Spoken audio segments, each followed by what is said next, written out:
The culmination of learning kinematics is the application of kinematics on a two-dimensional problem. The one we're going to be focusing on today is two-dimensional projectile motion problems. And these can be a little bit more complicated, specifically because it often requires the use of trigonometry. For the ones we're going to focus on today, we're going to avoid the trigonometry, but still understand everything that is involved with solving two-dimensional kinematics problems. The first thing we need to understand is that motion in two perpendicular directions are independent of one another. What does this mean? Let's zoom in to this little image that I have here. This right here is representing the initial velocity of an object that is being thrown into the air. We're assuming that this is on Earth's surface or near Earth's surface. The object in question starts with an initial velocity represented by this white vector. Now that initial velocity is not in our traditional X and Y direction. It's some kind of combination of the both of them. But that's exactly how we can treat kinematic problems in two dimensions, as a combination of two other one-dimensional velocities. So for example, this vector right here is represented by how far it's going in the X direction. So basically, if you were to just take this arrow down, how long is the arrow when it is just put against the X direction? And the Y direction. So we call these v of X and v of Y. So the initial velocity in the X direction, the initial velocity in the Y direction, which actually that's a good point. Maybe we should put initial on there as well. And this kind of works. This is the addition of vectors. Vectors can be added like this. So this vector right here is being added to this vector right here, resulting in a final vector that looks like this. This is vector addition graphically. Now, we're not going to go into too much detail about that, but what is important to know is that how fast it's traveling in the X direction is completely independent to how fast it's traveling in the Y direction. Let's remind ourselves about gravity. So this object is going to be experiencing gravity. So it's going to be doing this arc here through the air. Its trajectory is going to be this arc, which actually turns out to be very similar to a parabola. Now, why is it doing that? Why doesn't it just keep going forever in a straight line? I mean, that is, after all, what Newton said would happen. An object in motion is going to stay in motion. We're going to learn that when we get to the forces unit. Why is this object changing its direction? And by the way, if it's changing its direction, then by the very definition of what acceleration is, this object must be accelerating. So why it's doing that is because of gravity. So gravity is going to cause an acceleration downwards. The force of gravity is down, so it's going to cause an acceleration that is down. Originally, this started with so much in the X direction and so much in the Y direction. If we wanted to, we could give these numbers. We could say that maybe this was 5 in the Y and 3 meters per second in the X. So 5 meters per second in the Y and 3 meters per second in the X. If we go over to another time, a time just a bit later, this is the overall velocity. It's pointed along the curve, along the trajectory. Your overall velocity will be tangential to your trajectory that you're going. Because this object right now, if you waited just a millisecond later, it's going to be right over here. So what was its velocity? That way. But this can still be represented by two velocity vectors, one in the X and one in the Y. Notice what happened to the Y one.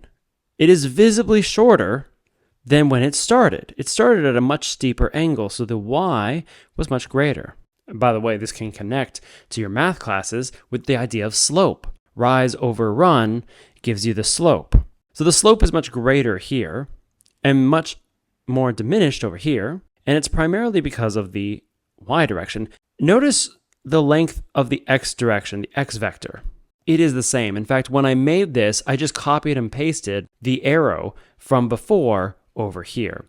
And that is because it doesn't change. If it was 3 meters per second to start with, it's now still going to be 3 meters a second, but the Y direction might be something like 2 meters a second when it originally was 5 meters a second. This object is experiencing acceleration, but the acceleration only affected the motion in the Y direction. It did nothing to the X direction.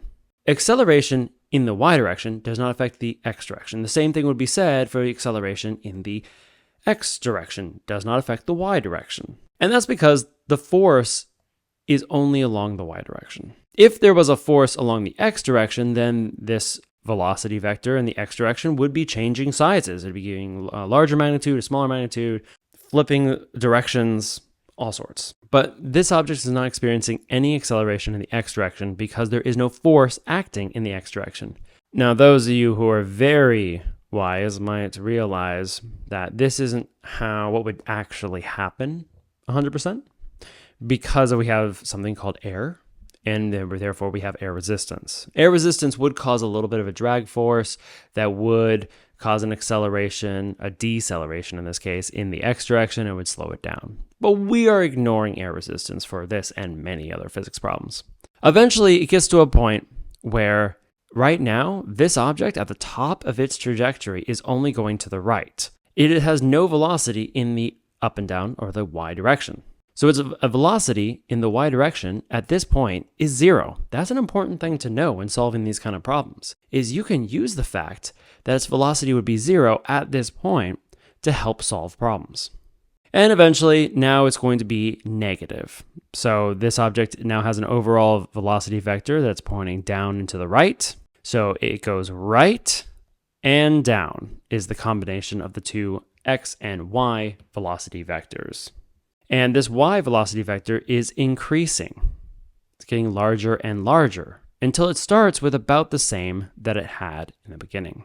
You can see that demonstrated over here with this little graphic. Same idea. Take a look at the x direction. The x direction stays at 5 meters a second the entire time. It never changes, but take a look at what happens to the y.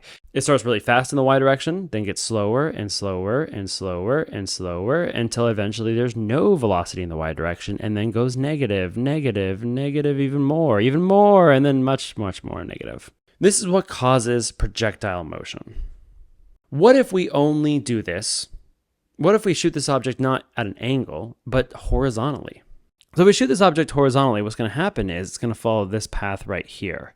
It's basically like you took this trajectory right here, and you only started it at the peak. It will look exactly like that. What this graphic is showing is that each of these is a time segment. If you waited the same amount of time between taking a measurement, what's going to happen is how far it travels in the x direction is going to be consistent.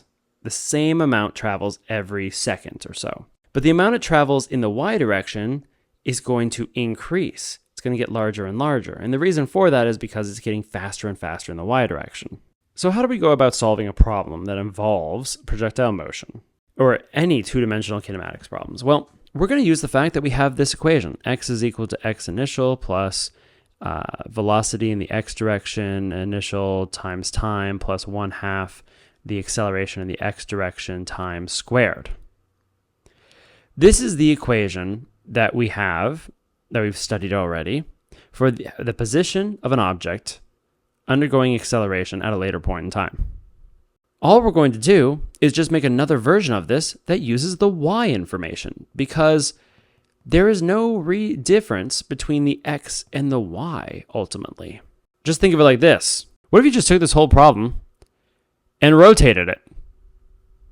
It got a little messy. Well, what you were doing in the x is now in the y. But if the math worked originally in the x direction, why would it change if you just rotated? If you just tilted your head, it's not going to change anything. So we have these two equations for the position of an object at a later point in time in the y direction and in the x direction. Now, we got to take a look at this last term right here, the 1/2 acceleration times squared. Because let's take a look at the y direction. The acceleration in the y direction actually has a special value for the case of projectile motion where we're going in the air. And that would, of course, be minus g, negative g. So that's negative 9.8 meters per second squared. That is the value if we're on Earth's surface and we're assuming that we've declared that the down direction is negative. If the down direction was positive, which you can do, you would have to make this positive 9.8, not negative 9.8. What about in the x direction? In the x direction, we said there's no force acting on this object in the x direction. So this problem this equation right here simplifies greatly. This just becomes 0 because there is 0 acceleration in the x direction. And if we multiply anything by 0, we just get 0. So the entire term becomes 0. So take a look at what happens when we simplify this and rewrite it. X is equal to x naught, so the original x position, plus the velocity in the x direction times time. That's it. This is the case where you have no acceleration. You can find a position at a later time by just taking where did it start and add how far did it travel because it was moving. That's what those little terms are. In the y direction, it becomes the final y position is going to equal the initial y position plus the velocity in the y times time, so how far did it travel because it was already moving, minus what was the effect of gravity? What was the acceleration due to gravity? Let's look at a problem. A cannonball is fired out of a cannon at an angle such that the initial velocity in the y direction is 200 meters per second and the x direction is 600 meters per second. Determine the distance the cannonball will travel. So this problem starts by giving us a couple of pieces of information. It gives us the x initial velocity and the y initial velocity. Now, a lot of times in physics, you don't get these separated already. You get what the overall velocity vector is, like the magnitude. So this isn't the number, but let's say it's more like a 725 for some reason. That isn't the correct number. I'm not doing the calculation right now. And you're not given how far it is in the x, or y in the x. And you're also given an angle, usually represented by theta. If you're given that kind of problem, you need to use trigonometry to solve this. But we're going to avoid the trigonometry because everything after using trigonometry to find what the x and y is the same whether you were given the overall magnitude or you were given it broken up like this. There's just an extra step of breaking that overall velocity into the x and the y direction. And that's the only part that uses trig. Everything else is the same. A couple other things we're going to notice is that we are free to set what the starting position is. So of course, we're going to set it to 0, 0. This is now our origin of our axes, 0, 0. That makes the problem simpler. Anytime you can make something 0 with following the rules of math, or 1, you want to do it. What we're trying to find is how far it will travel in the x, so the final x location when this object hits the ground again. Now we are going to assume that it's starting and ending at the same elevation. What we're first going to do is we're first going to take a look at the y information. The reason for that is because the only reason it hits the ground is because of the force in the y direction, gravity. Gravity essentially sets the clock. How long is it going to take until it hits the ground? And the reason we're focused so much on the time is because if we knew how long it takes to go up and back down, we could figure out how far it traveled in that time. Because time is the same whether you're talking about in the x direction or the y direction. So we're going to first start with our equation right here. Y is equal to the initial y position plus the velocity in the y direction times time plus the acceleration due to gravity. You know, the motion, influence on the motion of gravity. This is the general form. We're of course going to substitute it with our new form because we are on Earth's surface, and also notice that the initial position went to 0 because we declared it as 0. So this equation simplifies a little bit down. We just get how fast was it traveling initially times time minus 1/2 of g, little g.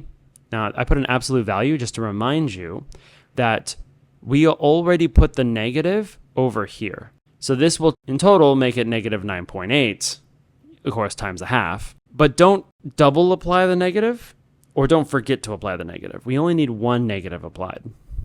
So now we're going to substitute some values. So what we did was we made some things 0 or 1 or substituted in different values. Now we're going to substitute in some more values. And we'll notice that we start at 0 meters per second.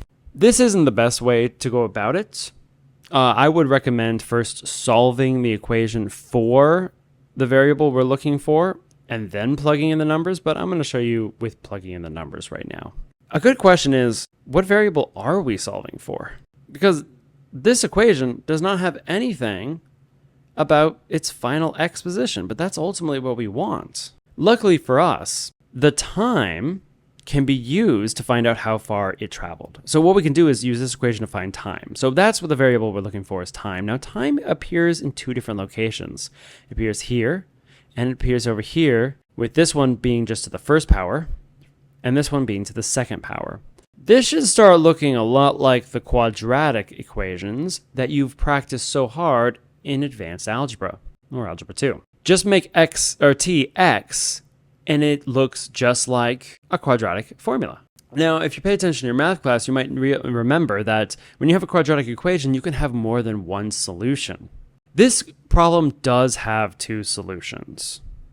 However, one of them is what we call the trivial solution. What if time was 0? What if you let time be 0? If time is 0, then our initial velocity times 0 is 0, and then minus the influence of gravity, the acceleration due to gravity, times 0 squared. You get 0. So 0 equals 0. This is indeed showing that time equal to 0 is a solution. But in math class, that would be all you would look at. Physics is math with a reason. What does that mean? What does it mean for time to be 0? Time is 0 happens right here, right when it's being launched off. So of course it's at position 0 at time 0. That's literally where it started. But it's not very helpful to us. We want the other time that its position is 0.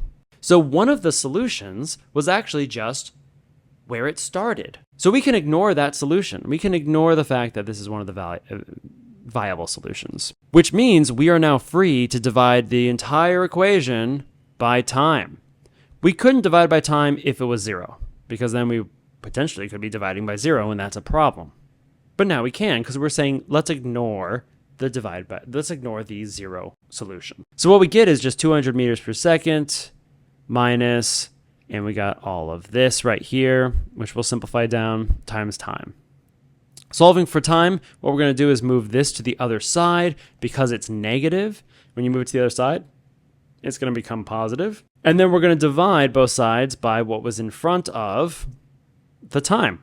So this is what we get in the end. And if you plug it in the calculator, what you get is 40.8 seconds. Just taking a real quick look at the units. Meters per seconds cancels meters in one of the seconds. So you get 1 over seconds, which is the same thing as seconds. All right, so we got time. Big whoop. Now what do we do?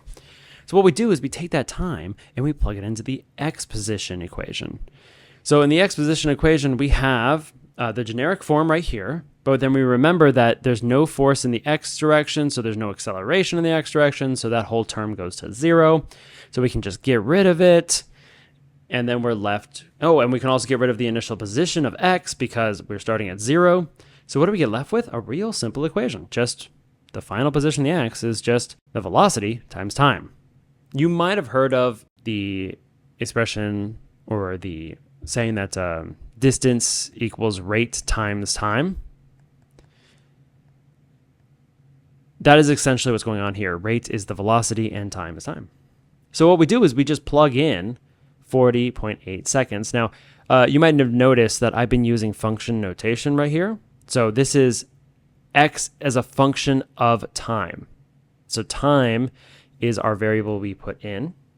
Now, here I'm just declaring that I'm putting in 40.8 seconds. I'm not multiplying x times 40.8. X is a function of time, and I'm plugging in 40.8 seconds. When we do that, it should get 600 meters per second times 40.8 seconds. And notice the seconds cancel and we get left with meters. We get around approximately, if we round, 25,000 meters, which is 25 kilometers. That's a very far distance. So this must have been a cannon, and indeed it was a cannon. Very far shooting one.